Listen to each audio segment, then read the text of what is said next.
Predstavte si, že nad vašimi hlavami nekrúžia len satelity SpaceX, GPS či staré trosky, ale niečo, čo tu bolo už tisíce rokov predtým, než človek vôbec dokázal vzlietnúť do vzduchu. Niečo, čo vraj sleduje ľudstvo celé stáročia. Volajú to Black Knight Satellite, čierny rytier. Je to mimozemská sonda? Staroveká technológia? Alebo len kus vesmírneho odpadu, ktorý dostal viac publicity, než si zaslúžil? O tom sa dnes porozprávame. Nikola Tesla v roku 1899 v Colorado Springs zachytil zvláštne rádiové signály pri svojich experimentoch s vysokofrekvenčnými vlnami. Tvrdil, že išlo o inteligentný prenos, možno zo vzdialeného vesmíru. Niektorí tvrdia, že to mohol byť práve Black Knight.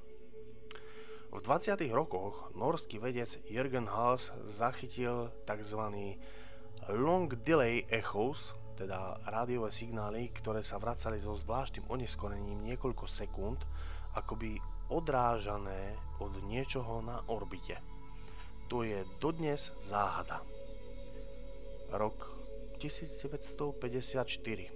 Americké noviny písali o tom, že astronómovia vraj spozorovali na orbite dva cudzie objekty. Bolo to 10 ročia predtým, než USA alebo Sovieti vypustili vlastné satelity. A od tohto momentu sa začala rodiť legenda o čiernom rytierovi. Čo by ste si mysleli vy, keby ste boli Nikolu Teslou a zrazu by sa vám ozvalo niečo, čo neznie pozemsko? Povedali by ste si, aha, mimozemšťania, alebo len, že vám štrajkuje technika? V roku 1960 radar NORAD zachytil neznámy objekt na polárnej orbite. Problém bol v tom, že Spojené štáty ani Sovieti ešte vtedy nemali technológie na takúto dráhu. Do hry vstúpila aj spoločnosť Grumman Aircraft Corporation, ktorá údajne dostala kontrakt na jeho sledovanie a správy o neidentifikovanom objekte sa objavili v médiách. Najznámejšie sú však fotografie z misie STS-88 z roku 1998. Astronauti odfotili tmavý, nepravidelný objekt na orbite. NASA tvrdila, že je to len kus termálnej prikryvky, ktorý sa otrhol pri práci astronautov. Konšpirátori ale tvrdia, náhoda? Lebo na snímkach objekt nevyzerá ako kus fólie, ale má jasný tvar, akoby symetrický a pevný.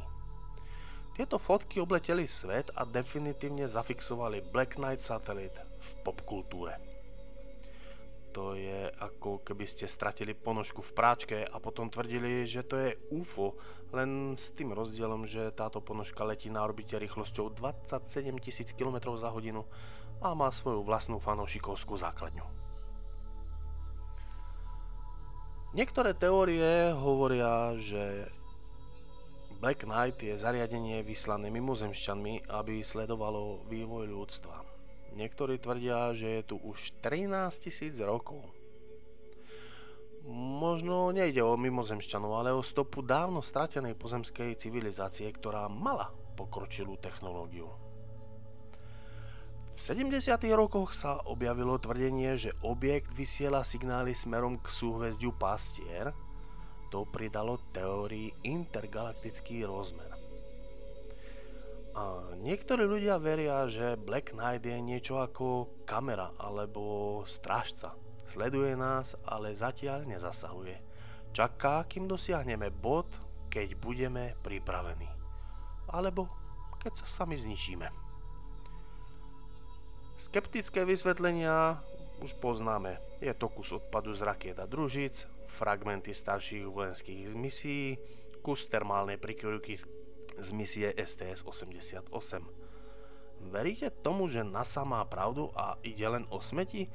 Alebo by sa vám páčilo veriť, že nad nami krúži niečo, čo nás pozoruje celé stáročia? Toto tajomstvo nás fascinuje, pretože ľudia milujú tajomstva a nič nie je tajomnejšie než myšlienka, že nie sme sami. Black Knight spája astronómiu, históriu, technologické záhady aj konšpiračné myslenie. Je to príbeh, kde existujú reálne data, fotky, radarové záznamy, články v novinách, ale ich interpretácia je otvorená.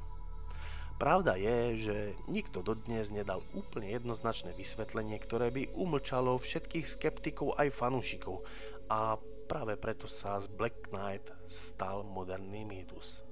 Možno je to iba kus vesmírneho šrotu, ale aj ten môže vyvolať predstavu, že je nad nami niečo, čo nás sleduje. Takže, čo je Black Knight satelit? Je to mimozemská sonda, čo tu bola dávno pred nami? Staroveká technológia? Alebo jednoducho kus vesmírneho odpadu, ktorý dostal PR kampaň lepšiu ako Elon Musk? Možno nikdy nezistíme pravdu, ale jedno je isté.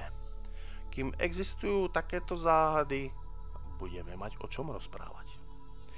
A teraz otázka pre vás, milí poslucháči. Čo si myslíte vy? Ak by Black Knight naozaj sledoval ľudstvo, bolo by to pre naše dobro, alebo len čaká, kedy sa zničíme sami?